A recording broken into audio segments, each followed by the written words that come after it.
What's up, guys? Thanks as always for supporting the show. It would mean a lot to me if you would take a second to scroll down and hit that subscribe button so you don't miss any more of our videos. Also, make sure you follow us all over social media so you don't miss any of our content or show announcements. All right, let's get to the mailbag. Hi, Jason. Big thanks for the great content. For a relatively new NBA follower like me, your videos are really helpful in understanding the context of each play and situation. Wanted to ask, what is the ceiling and the floor this season for the Warriors, in your opinion? So they're so good in terms of their depth of quality role players that always play hard and fly around on defense, and they're so well coached, that I think their floor, that's been the biggest change for me. Like I coming into the season viewed them as like in that like 9-10 seed range. And now I think like the absolute basement for them is like a home court play-in game. So like I think you're looking at like 7 seed as the bottom. Like they're just going to win so many regular season games on the strength of their depth of talent and how hard they play. The NBA just has, first of all, you have these like 10 teams at the bottom that the Warriors should beat basically every time they play because they're sloppy and bad, and the Warriors are deep, well coached, and play hard, right?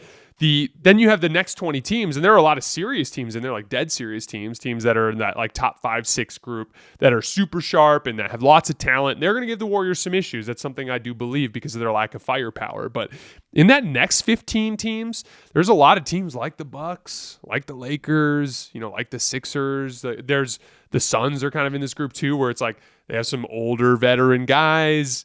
Their effort and consistency of execution could be an issue with them throughout the season. And those are the groups of teams that I think the Warriors will fare pretty well against, even though like they might struggle against a team like that in a playoff series where the firepower becomes a bigger issue. In the night in, night out schedule of the regular season, they're just pain in the ass, speed and execution and ball pressure and all the shit that they do is going to just cause them to upset those teams a lot. And so like, I really do think they're going to win a good amount of regular season games.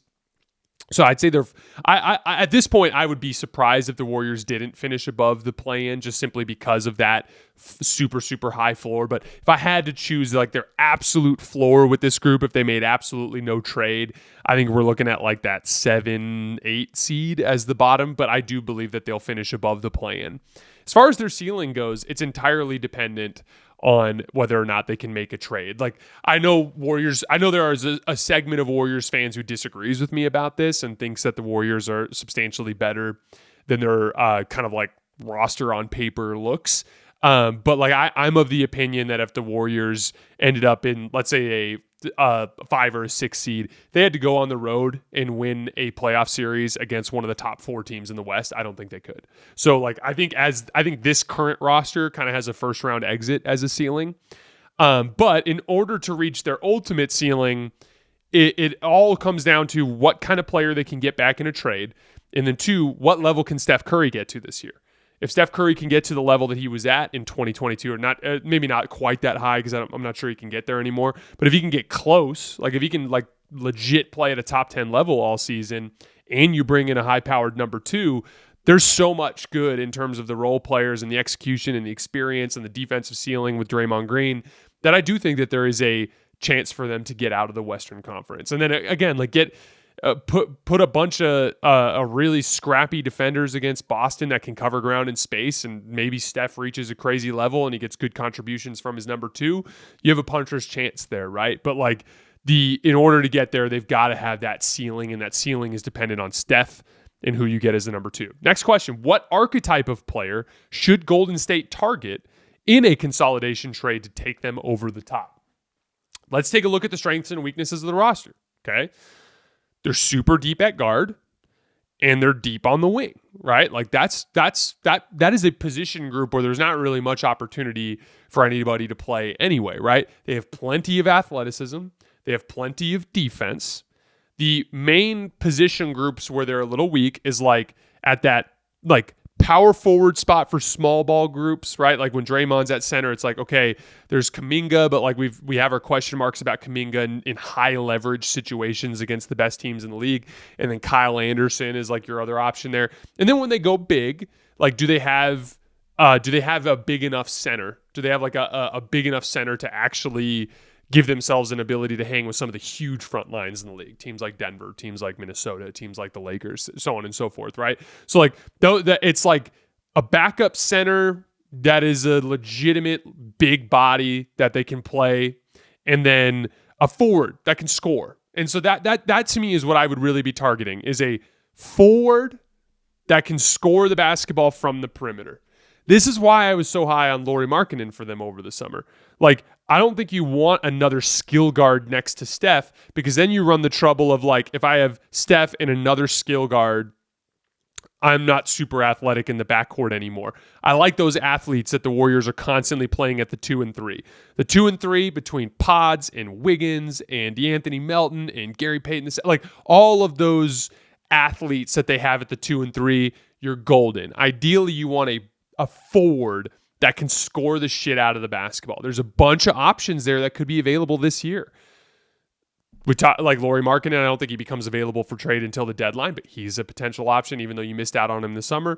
There's Jeremy Grant. There's Brandon Ingram. There could be Jimmy Butler. Like, there are a bunch of guys that could become available in that grouping. Now imagine a scenario where you make that type of deal, right? You trade depth and draft compensation for one of those big, versatile scoring forwards. Now you can imagine a scenario where and let's just say they managed to pull off a trade for a big-bodied center. I don't think that's as complicated of a deal. I don't think you're looking for a starting level player, because I think ultimately this team goes down with Draymond at the 5. I mean, not in the large sample eating regular season innings, but when push comes to shove in a playoff setting, you're going down with Draymond Green at the 5. I felt the same way about the Lakers. It's like everyone wants to put AD next to a center, and that's cute and all, but like, get a bench center, whatever you want to do to improve that situation. But when push comes to shove, you're going down with AD at the 5.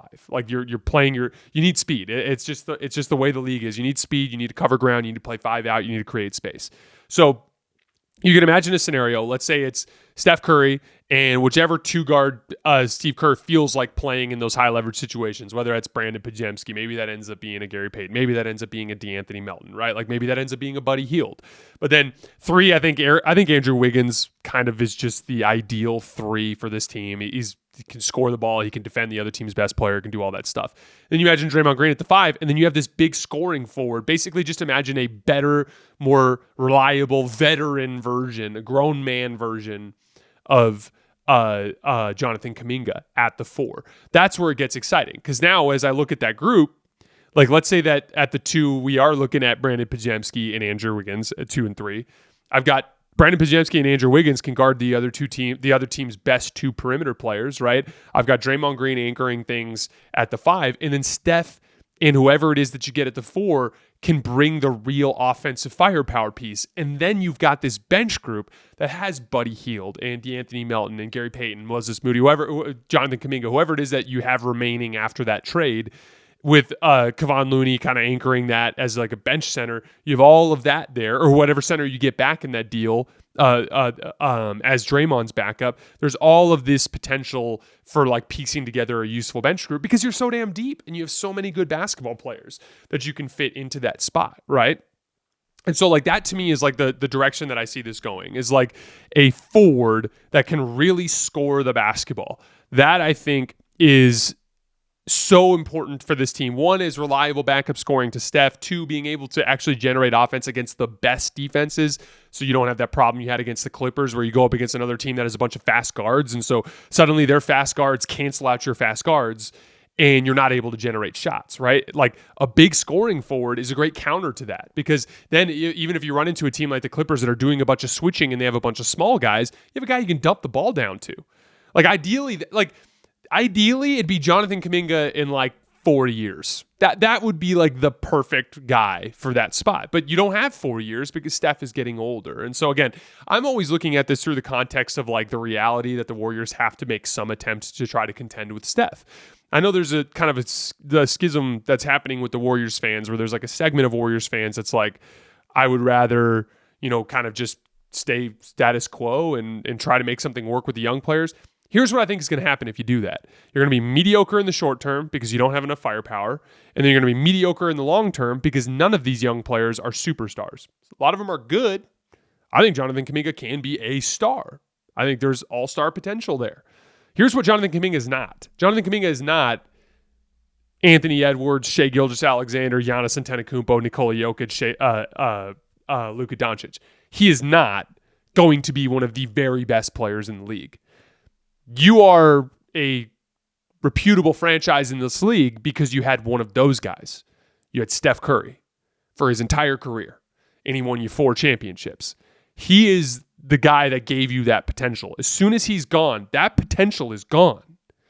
You can pretty quickly become a team that's just kind of interesting and exciting and has a lot of young players, but it's like, who's the guy, right? Who's the exciting piece that turns all of this around? And there's just, unless you had that would be the one thing that would change my mind. If there was one of these guys, if Moody or Kuminga or Podziemski or Trace Jackson-Davis had true MVP potential, then I would totally understand your guys' point about not wanting to cash in things for this season. But you can either choose to be mediocre in the future, or mediocre now and mediocre in the future, or you can move assets to try to improve your ceiling now, or you can move Steph and try to be better in the future, which you're not going to do because he's the heart and soul of the franchise.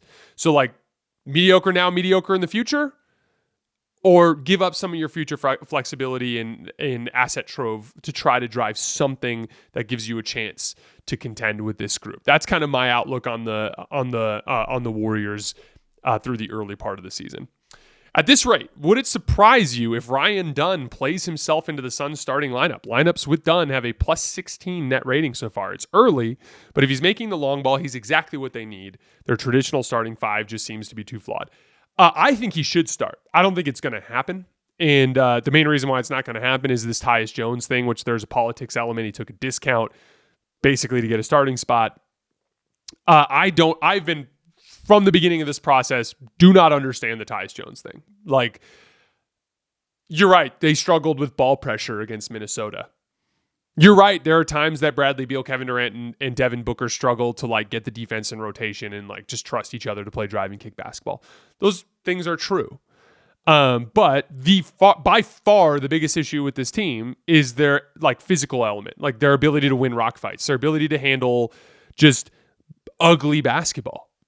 And so I always thought that going the direction of someone like Ryan Dunn, like if you have, Kevin Durant, Devin Booker, Bradley Beal on the floor, and you have a center of some kind, because that's the thing. I don't think they're going to start Ryan Dunn at center long term. I think that would just be too much to ask Kevin Durant defensively to help Ryan Dunn on that back line with like just size and physicality.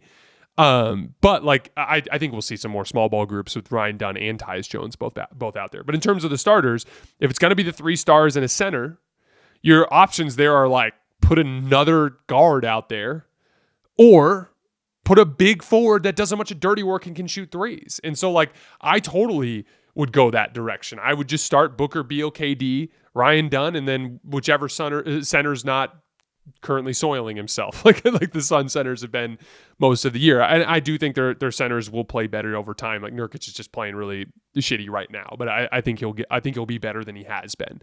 But like the thing with the Tyus Jones thing is like he does help you a little bit with managing ball pressure and managing the flow of the game, but he does not help you on defense. And I also do believe in diminishing returns off the ball. And so like there's just not that big of a gap off the ball between Tyus Jones and some of these other role players that they have on the bench. And so my thing is like, and by the way, that's manifested in the numbers. For all the talk about Tyus Jones, and I saw another article about it this morning where people are acting like it was the most magical decision ever. They've been better without Tyus Jones this year. They're negative with Tyus Jones on the floor, and they're like plus 11 net with Tyus Jones off the floor. And again, that's small sample size. That'll even out a little bit. I do think they'll have moments where they look great with Tyus Jones. But to me, that was like, there was a small hole that you could plug there with Tyus Jones, and you chose to. But there's a giant hole, which is like your inability to hang in the physical areas of the game. Ryan Dunn is a massive, Ryan Dunn developing this quickly into a useful offensive player is one of the biggest swing factors for a franchise that I've seen relative to what the deal seemed like at the time, which is just a mid-first round pick in recent NBA history. Like, this is crazy. Like, the Suns got a wrecking ball of a defensive forward that is knocking down threes. They got him in the latter portion of the first round. Like, that is crazy, guys. That is crazy. That is like a super fortunate thing that happened to this team. And like, I in the long run would like to see the Suns gear more towards like, hey, Kevin Durant, Bradley Beal, and Devin Booker, how about you guys figure out ball pressure and actually just hold yourselves accountable as decision makers to consistently make the right reads, get the defense in rotation, and play drive and kick basketball. And that way, Ryan Dunn can be out there helping you kick everyone's ass in the rock fight areas of the game. And I think you're going to do a lot more winning. So I'm hoping that's the direction they go in the long run. But again, they're 4-1. So there's that too. The Cavs have been debatably the most impressive team in the league this year, even with Donovan Mitchell playing well below his standards. What is their ceiling with him playing like Donovan Mitchell? So this is the thing. I talked about this yesterday. Like, everything with Kenny Atkinson has been about trying to improve their play on the margins, right? Like forcing more turnovers, getting out in transition a ton, just in general, like hunting transition opportunities as much as possible, doing more switching, like all these like little things that they've done that have helped them build advantage on the margins. But one of the things I talked about in yesterday's show is when you get to the later rounds of the playoffs, you inevitably run into other good teams. Like when you get to the conference finals and finals, or hell, let's just call it the conference semis and on, when you get to the top 8 teams in the league, most of them are well coached. Most of them are disciplined. Most of them have good habits. Most of them also do their best to win on the margins. And so suddenly it kind of turns into this like, how is your half-court offense versus our half-court defense? And how is your half-court defense versus our half-court offense, right?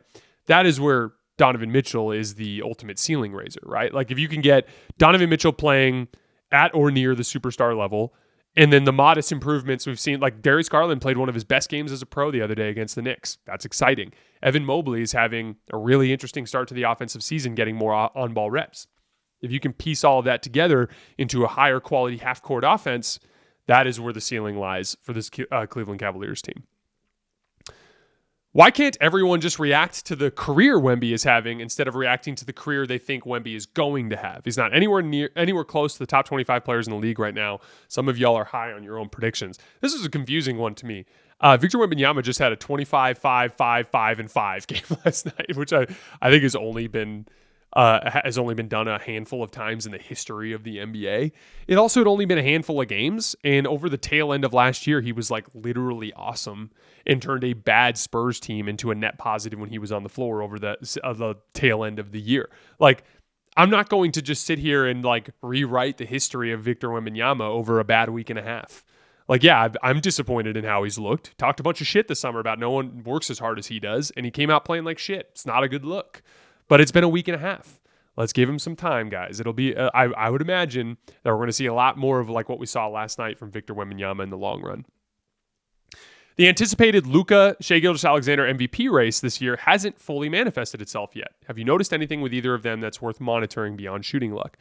Luka got hurt to start training camp. Anytime you go away from the game for a while and then come back, it takes a while to get your legs back underneath you. He's clearly just like playing his way into shape right now. He also more or less in terms of physical conditioning looks like where he was last year. And so Luka just has a tendency to play his way into shape. And so that's always the thing with Luka is like, is he going to play his way into shape before he gets banged up? Because if he gets banged up, that's where it can start to snowball on him a little bit. But like him getting hurt to start camp is really the only reason that went the way it did. On the Shai front, he's really just trying to build out a part of his game that's new. He's attempting more than twice as many pull-up three-point shots this year as he did last year. And so as he's working, he that's investing. He knows that, you know, like if there was a must-win playoff game tomorrow, Shai's probably going to not take 7 pull-up threes a game, right? He's trying to invest in that now so that he has that in his bag when he gets to the postseason this year. I would imagine that Luka and SGA will be our front runners for MVP in the long run. Given the plethora of picks, depth of current roster, and the need to pay young stars in the not-too-distant future, if you were the Thunder, would you consolidate assets sooner than later?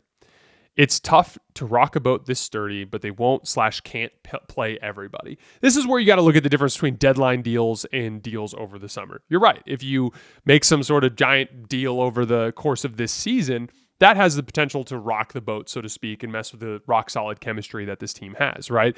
Deals over the summer, though, that's just part about being a professional athlete.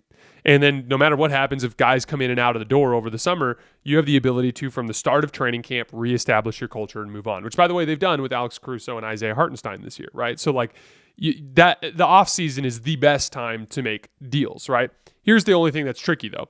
There is a certain amount of, Like, yeah, you do have a lot of talent now, and you might not have as much talent in the future, and you might lose some of these assets for nothing, right? So that's where you have to make a call based on this season. That's what deadline deals are for. When we get to February, Isaiah Hartenstein will hopefully have returned and played a good amount of basketball. You'll have a lot of exposure to Alex Caruso. You'll get to see where Chet Holmgren is. Like, Chet Holmgren's been playing like one of the top 15 players in the league to start the year. By the way, side note, I've had a lot of people upset. Like, I do player rankings in the summer as like a very in-depth look at how I expect things to go this season. Once we start playing basketball, I'm only going to talk about the way guys are actually playing. Like, you're right. I had Victor Wembanyama ranked 18th and Chet wasn't in my top 25. Chet's playing better basketball than him to start this year. I'm trying to acknowledge that. The purpose of these shows is to react to the basketball that's actually happening. It's very different than in the summer. In the summer, everything is very big picture. It's theoretical. It's a lot of that kind of stuff, right? During the season, I really am only interested in covering what's actually happening in these games. And so, like, when I talk about, oh, this guy's playing at a top 10 level, this guy's playing at a top 15 level, I don't care about my power rankings in the past or player rankings. I'm talking about what's actually happening. We're talking about the actual games that like, there's games on tonight that no one's going to care about what the player rankings were back in August in this particular games that are happening tonight. Okay. So, like, that's just a little side diatribe. But anyway, on the Thunder front, Chet's been playing at a top 15 level to start this year. Let's see if it lasts. If we get to February and Chet seems kind of limited, and the stuff at the start of the year was kind of fluky, and there appears to be a substantial hole somewhere on the roster, this is a team with real championship potential. You kind of owe it to your team to make the investment to try to give them what they need to win. Like, last year, they were just kind of a cute story in a lot of ways. They were one seed. I never thought they were going to win multiple playoff rounds, and they didn't. They lost in the second round. They actually impressed me by pushing Dallas the way that they did in that second round series. This year is real. They came into the year as one of the biggest championship favorites. They have huge pressure and expectations. Shai Gilgeous-Alexander is in his late 20s now. Like, this is winning time for the Oklahoma City Thunder. And so when you get to February, if you sit there and you're like, I like our point of attack defense, I like the depth and versatility of our point of attack defense, I like our defensive front line, I like our defensive versatility in terms of the scheme, I think our shot creation is good. Shai, Jalen, and Chet seem totally up for it. We have tons of shooting. I like our transition speed. We're holding up well on the glass. Our size is good. Like, if you look at it and you go, everything's good, then yeah, you don't make a deal. Yeah, because it's not worth messing with the chemistry, right? But yeah, if you get to February and it's like, all right, everything looks good, but like this Isaiah Hartenstein thing at the 5 next to Chet really isn't solving that problem at the power forward spot. Guys, we got to go get a power forward. You know what? We talked about this forever. We never really thought it was worth pulling the trigger. I think we should pull the trigger on Lauri Markkanen. Let's just go. Let's just call Danny Ainge and let's offer him everything and let's try to make this thing happen, right? Like, because at that point, you have a gaping hole in your roster and you have real championship pressure and expectations. And yeah, you've got some assets that are burning a hole in your pocket. You better do something with them, right? And you take the risk of whatever could happen with team chemistry at that point. But like that is a decision you make in February, and you only do it if you feel like you have a big hole that you have to fix in order to actually reach the promised land in the playoffs. Do you believe the Orlando Magic can stay around 500 while Paolo is out? And who do you believe needs to step up in doing so? So, yes, I think they can. Main reason why is they're a really good defense and rebounding team. That's like another extremely high floor concept, right? If you defend hard and you rebound well, you're going to be in a lot of basketball games.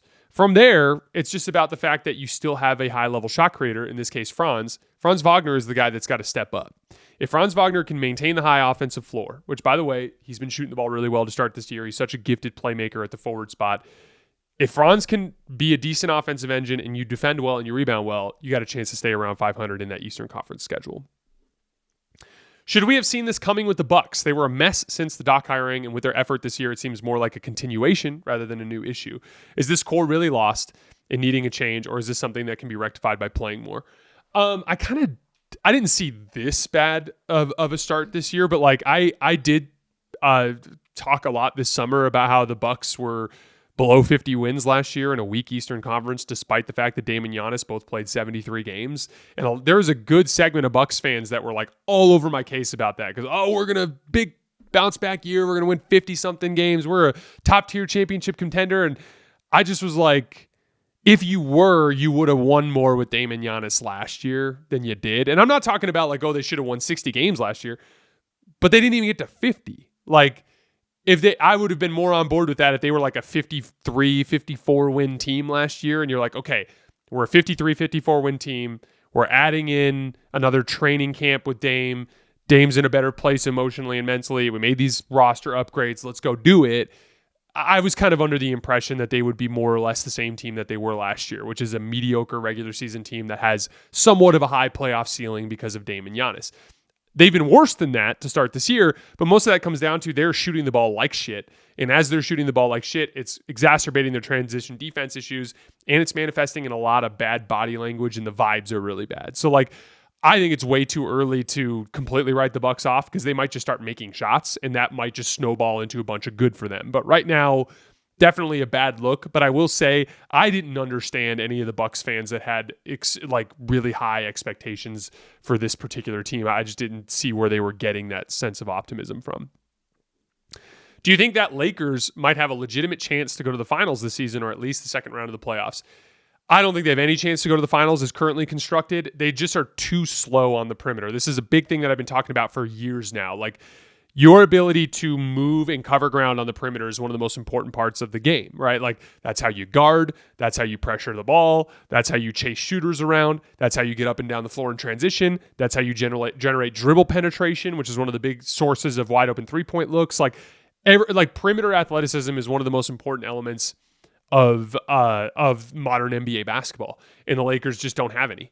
Their athletic perimeter players are either rookies like Dalton Knecht or Bronny James, or a guy that is super young and inexperienced like Max Christie, who's been a disaster on offense to start the year, right? So like those are your athletes at the guard position.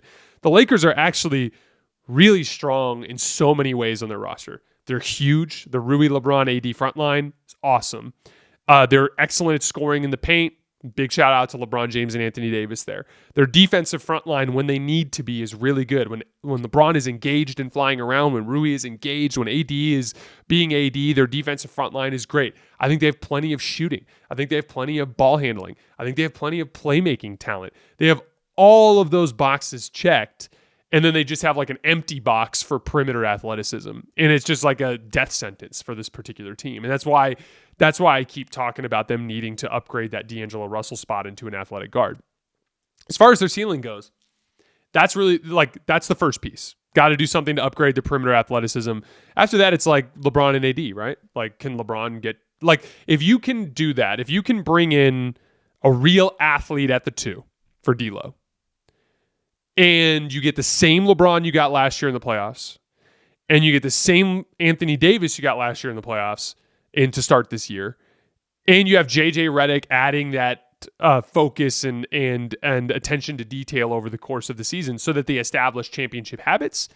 Now we're talking about a team that I think can win the conference, and who knows what would happen in the NBA Finals. But the LeBron hasn't been very good to start this year. That's a little tricky. And then that guard athleticism piece is just a huge problem. And so, again, I think that we're going to learn, again, it's super early in the season still, so I think we're going to learn a lot more about the Lakers in the long run. But no matter what happens, because I think JJ Redick's really good, and I think that this roster is pretty good. And so I think that they're going to win a lot of games no matter what. But they could be, let's say we fast forward and they're, 20-12. Once we get through the first 32 games of the season, I will still be sitting here at 20-12 saying this is cute and all, but they're not going to be able to beat 4 good teams without real guard athleticism, which they don't have right now. So that's kind of where I'm at. Do you think the way Rui is playing can be suitable next to LeBron if they upgrade the two? Also, do you think the Lakers 1-4 switching package will change once they get a defensive-minded two? So a couple things. So first of all, I think Rui has been much better this year than he was towards the tail end of last year. He had a really rough playoff series against Denver. Bad matchup too, because it's Michael Porter Jr. is a movement shooter, and his biggest weakness on defense right now is tracking shooters on the perimeter. But here's the thing. if you turn D'Lo into a real perimeter athlete, now I think Austin Reeves is actually a good perimeter defender. He's just miscast as a lead perimeter defender. You can't have him guarding Donovan Mitchell or the best perimeter player on the other team every night. He needs to be guarding the second best perimeter player. So at that point, if you have two of those guys, because right now you also have to hide D'Lo. That's the fucking problem. So like if you find a way to where you have a guard at the 2 that can guard the other team's best guard, and you have a guard at the 1 in Austin that can guard the second best perimeter player or the movement shooter, chances are you'll find somebody for Rui to guard that kind of fits more into his skill set. But like everything comes down to the upgrade at the 2 for that specific reason. But I've been happy with Rui. I think he's rebounding better. His decision-making is getting crisper. He brings all of that waves of athleticism that the Lakers can bring from their front line. He's off to a good start this year. 3 more. Hey, Jason, do you think the Celtics can be stopped? And how high is their ceiling with Kristaps Porzingis coming back? Love the show. Keep up the good work. The ceiling is enormous with this particular team with Kristaps Porzingis. He brings the rim protection that they don't have without him. He brings the ability to attack switches on the other end with size, which is something they don't have without him. And then he's just like one of the better above the break shooting bigs that we have in the league, right? So he's a huge ceiling raiser for them. How can they be stopped? It would require a team that can match them in perimeter speed, that can contain the ball, stagnate their offense, and at least allow your best player, whoever that is, to go toe-to-toe with Tatum and Brown and hopefully out-execute them. But that's only going to happen if you have such a strong defense that you can force Tatum and Brown to play a lot of one-on-one. That's going to require switching, right? So any team that has 5 players that can all reasonably well guard on the perimeter, you start switching everything. If you switch everything, you shut down the Celtics' pet actions. If you shut down the Celtics' pet actions, you can make them play iso ball. If you make them play iso ball, you might be able to out-execute them. The problem is you have to be – there's a lot of different elements to that. It's actually very complicated, right? Like the Celtics attack a lot of switching with inside seals, right, where they screen on the bottom side and slip into the open end of the floor. So you have to be a switching team that has a good amount of physical size, and you have to be really sharp in terms of like little details, like – navigating those actions and getting out in front of them in terms of like avoiding those inside seals. So like there's so many different elements that go into it. It's so much easier said than done. But if Boston loses this year, it will probably be to a team that can switch everything and has a lot of good perimeter defenders that will force Tatum and Brown to play a lot of one-on-one, and that team, the team that's beating Boston, would need to have a player that can outplay those guys in slow down half-court environments. Right now, the only roster I look at that I really think has a good chance to do it is Oklahoma City. And even then, I would pick Boston. But at this point in time, we'll see how it goes over time. But they're the only team that I think can really defend, can get away with switching looks. And yeah, I do think that Shea is a better half-court initiator than Tatum and Brown. So that would be the advantage for Oklahoma City there. What's your take on the future of the Pelicans? The way I see it, the entire decade of rebuild and resources have led to such a whatever outcome, and it makes me wonder if they just end up the way they did at the end of the AD days. The problem is the Zion the concept. Zion is such a bad defensive player that you have to put an athletic center next to him that can anchor a defense. But Zion, at his best, has always played with space as a drive and kick player, and that's why they keep going away from their big looks, and that's why Larry Nance was so important to them last year. That's why Jonas Valanciunas was off the floor in every big high leverage moment. Like that's the main issue. Is like if you bring in a stretch 5, a guy that spaces the floor for Zion, then you're not as good defensively as you need to be. If you bring in the athletic center that can anchor a defense, then you don't have the benefit that comes from Zion and his drive and kick potential. So it's kind of just like Zion's kind of like unique build, making him a difficult player to build around. But I do want to see, again, guys, don't evaluate the Pelicans right now. I talked about this with the Lakers. A lot of times in star trades, when you send out multiple good role players, you need your star to come in and play really well to justify it, right? That's what happened to the Lakers. They give up Kuzma and KCP. They bring in Russell Westbrook. Russell doesn't play well. It looks really bad, right? In this case, you give up Dyson Daniels. You give up Larry Nance Jr. You bring in DeJounte Murray, but now he's hurt, so you're not getting anything from him, and you've lost your depth, and you're just not as good as you were defensively, and so that's what ends up being the problem. And so let's give them some time to get healthy and see what they look like.